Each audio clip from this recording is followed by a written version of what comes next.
नमस्कार, मैं doctor Malay विश्वास ऋषिकेश फिजियोथेरेपी में आप लोगों का स्वागत है। आज मैं आप लोगों के सामने एक नया टॉपिक लेकर आया हूं और मैं आशा करता हूं कि इस जानकारी से आपको लाभ पहुंचेगा। तो आज का हमारा टॉपिक है सciatica के ऊपर। सciatica, बहुत सारे लोग इस नाम से अवगत होंगे या बहुत सारे लोग आज इस नाम को पहली बार सुन रहे होंगे, लेकिन जिसको ये दिक्कत हो चुकी है या जो इंसान इस दिक्कत से जूझ रहा है, सिर्फ वही इंसान जान सकता है कि ये कितना पीड़ादायक है और कितना कष्टदायक है। जिसको ये दिक्कत होती है वो इंसान न सीधा खड़ा हो पाता है, न चल पाता है, न बैठ पाता है, जरा सा हिला डुला नहीं कि बहुत असहनीय दर्द शुरू हो जाता है। और यहां तक कि अगर छींक भी आ जाए उसको, तो उसके बाद भी बहुत असहनीय दर्द शुरू हो जाता है इंसान को। ये बहुत ही पीड़ादायक और बहुत कष्टदायक है। तो ये sciatica होता क्या है?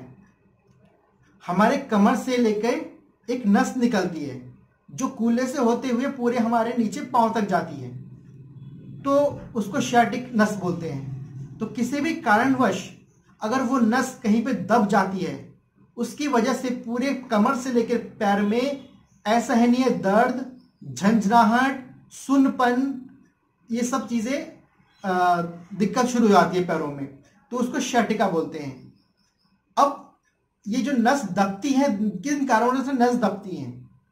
देखिए, नस दबने के बहुत सारे कारण होते हैं। एक तो आप कहीं गिर गए, आपको चोट लग गई, आपकी डिस्क स्लिप हो गई, उसकी वजह से आपकी जो sciatic नर्व है वो दब जाती है कमर में, उसकी वजह से फिर पूरा पैर में चलता रहता है दर्द। दूसरा कारण है आपने आपकी जो कमर की मांसपेशियां हैं वो कमजोर हैं, आप ज्यादा एक्सरसाइज वगैरह करते नहीं, अपने शरीर पे ध्यान देते नहीं हैं, ठीक है? तो आपकी जो कमर की मांसपेशियां हैं बिल्कुल वीक हैं। तो आपने झुक के कोई एकदम से सामान उठा लिया, कोई बाल्टी उठा ली या कोई भारी चीज है, कोई अलमारी है, कोई ट्रंक है, आपने जिसको धक्का मार दिया, तो उसकी वजह से भी आपको स्लिप डिस्क हो सकता है और उससे आपको sciatica हो सकता है। आपकी sciatic नर्व दब सकती है और फिर वो कमर से होते हुए पूरे आपके नीचे पैर में जा सकता है वो दर्द, ठीक है? इसके अलावा भी 2-3 कारण और होते हैं sciatica होने के। बहुत सारे लोग ऐसे हैं कि वो अपनी जेब में, पीछे वाली जेब में बहुत मोटा वॉलेट रखते हैं। अब वो उस वॉलेट को रख के घंटों घंटों चेयर में बैठे रहते हैं या गाड़ी में बैठे रहते हैं, ड्राइविंग करते हैं। अब उससे होता ये है कि जो वॉलेट है आपका, वो प्रेशर डालता है मतलब आपके हिप्स पे, जहां से वो नस निकलती है। अब वो नस बहुत टाइम तक दबे रहने की वजह से फिर वो दर्द, sciatica का दर्द आपका शुरू हो जाता है, क्योंकि आपकी जो नीचे नर्व की सप्लाई है प्रॉपर नहीं जाती है, आपकी नीचे नर्व की सप्लाई रुक जाती है। उसके अलावा भी क्या होता है, कभी कभी जो हमारे कूल्हे की मांसपेशी है वो टाइट हो जाती है, उसमें सूजन आ जाती है, उसकी वजह से भी sciatic जो नस होती है उस पर दबाव पड़ता है और उसकी वजह से sciatica का दर्द उठता है। तो जब ये दर्द उठता है तो उसके साथ साथ और भी कुछ चीजें दिखाई देती हैं, कुछ लक्षण इसके साथ और भी आते हैं। जैसे पैरों में झंझनाहट शुरू होती है, जैसे पैरों में कोई चींटी से चल रही है, झंझन करती है पैरों में, ठीक है? और पैरों में बिल्कुल सुन्न हो जाता है पैर, ऐसा लगता है कि बिल्कुल पैर में ताकत नहीं है। इंसान जब खड़ा होता है ऐसा लगता है कि पैर में जोर ही नहीं डाल पा रहा है, जोर ही नहीं लग रहा है पैर से, ठीक है? तो मैं बताने वाला हूं आज कि जिसको sciatica हो गया और वो बिल्कुल दर्द से तड़प रहा है, असहनीय दर्द है, डॉक्टर आपसे काफी दूर है, जब तक डॉक्टर आएंगे या आपको डॉक्टर के पास लेके जाएंगे, ठीक है? तो उससे पहले आप घर पे भी कुछ ऐसी चीजें कर सकते हैं जिससे आपका काफी हद तक दर्द में आपको आराम मिल सकता है। तो मैं वही चीज मैं बताऊंगा कि घर पे आप ऐसी क्या चीज कर सकते हैं जिससे जब आपको sciatica का दर्द उठे तो आप उसको घर पे ही थोड़ा सा उसको क्योर कर सकते हैं कि काफी हद तक आपका दर्द कम हो जाए। तो उसी टॉपिक आज मैं शुरू करते हैं, उस विषय के ऊपर बात करते हैं कि किस तरह से sciatica के दर्द को हम कम कर सकते हैं कुछ बेसिक एक्सरसाइज की मदद से और कुछ बेसिक्स टेक्निक्स की मदद से। सो फ्रेंड्स, क्या करेंगे, अगर आपको sciatica का दर्द उठा है और बहुत ही दर्द असहनीय है, तो आपको अपने पीछे हिप्स की साइड में अच्छे से पैल्पेट करना है, उसको दबा के देखना है कि आपको किस जगह पे ज्यादा पेन महसूस हो रहा है। आपको अपने हिप्स पे एक पॉइंट पे एक जगह ऐसा मिलेगा जहां पे आपको दबाने में बहुत ज़्यादा दर्द महसूस होगा।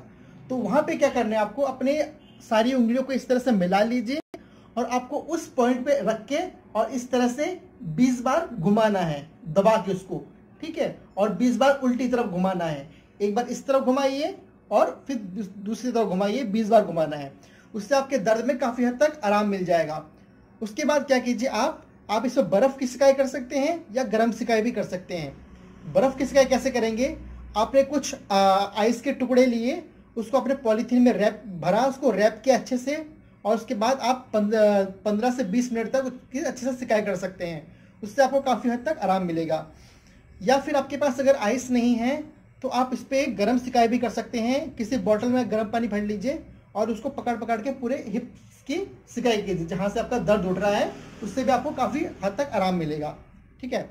अब मैं कुछ नॉर्मल एक्सरसाइज बता दे रहा हूँ कि अगर आपको सियाटिका का दर्द उठे, अगर वो एक्सरसाइज आप करेंगे तो उसमें आपको आपके दर्द में काफ़ी हद तक आराम मिलेगा। आप चढ़ने फिरने लायक थोड़ा सा हो जाएंगे, ठीक है। तो उसके लिए आपको सबसे पहले क्या लेना है, तकिया लेना है। आप तकिए की जगह एक टॉवल भी यूज़ कर सकते हैं। एक लंबा सा टॉवल लीजिए, उसको रोल करके उसके बाद उसको भी यूज़ कर सकते हैं। तो मैं यहाँ पे एक तकिया ले रहा हूँ। तो सबसे पहले क्या कीजिए, आप ऐसे बेड पे लेटे हुए हैं, आप इस तकिए को अपने कमर की सीध में लीजिए। आप किसी की मदद ले सकते हैं। अगर आपका कमर नहीं उठा पा रहे हैं तो आप किसी की सहायता से इसको कमर को हल्का से उठा सकते हैं, किसी की मदद की सहायता से। और जहां पे आपके दर्द हो रहा है, आप तकिए को उसके बिल्कुल ठीक नीचे रख लीजिए। और क्या करना है, आपको अपने कमर को नीचे की तरफ दबाना है। 1 2 3 4 5, फिर 1 2 3 4 5, फिर 1 2 3 4 5, फिर 1 2 3 4 5, फिर 1 2 3 4 5, फिर 1 2 3 4 5, ठीक है। ये आपको 20 बार करना है। उसके बाद क्या करना है, कमर को उठाना है आपको। 1 2 3 4 5, फिर 1 2 3 4 5, फिर 1 2 3 4 5, फिर 1 2 3 4 5।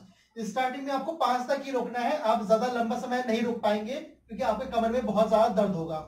उसके बाद तीसरी एक्सरसाइज क्या करनी है, जिस टांग में आपके दर्द जा रहा है उस टांग को इस तरह से पकड़ लीजिए और इसको खींचिए अपनी तरफ। 1 2 3 4 5, 1 2 3 4 5, 1 2 3 4 5, 1 2 3 4 5, ठीक है। ये आपने कर ली, 20 बार कर लिया आपने। उसके बाद क्या कीजिए, दोनों घुटने को मोड़ लीजिए। जिस पैर में आपके दर्द हो रहा है उस पैर को इस तरह से उठा के दूसरे घुटने के ऊपर रख देना है, इस तरह से, ठीक है। और क्या करना है, इसके जो गैप है दोनों के बीच में, इस गैप के अंदर हाथ डाल के दूसरे घुटने को, दूसरे पैर को पकड़ लेना है इस तरह से और इसको खींचना है अपनी तरफ। 1 2 3 4 5, 1 2 3 4 5, 1 2 3 4 5, 1 2 3 4 5। ये आप 10 से 20 बार तक इसको कर सकते हैं आप, ठीक है। ये करने के बाद फिर आपको दोबारा से बर्फ की या फिर गर्म की आपको सिकाई करनी है। ये करने के बाद आपको काफी हद तक इस दर्द में आराम मिलेगा, ठीक है। अगर आप इस जानकारी से आपको कुछ लाभ पहुंचा है और आपको कुछ नई जानकारी जानने को मिली है तो कृपया मेरे इस चैनल को सब्सक्राइब कीजिए, ठीक है, और लाइक और शेयर करना ना भूलें। धन्यवाद।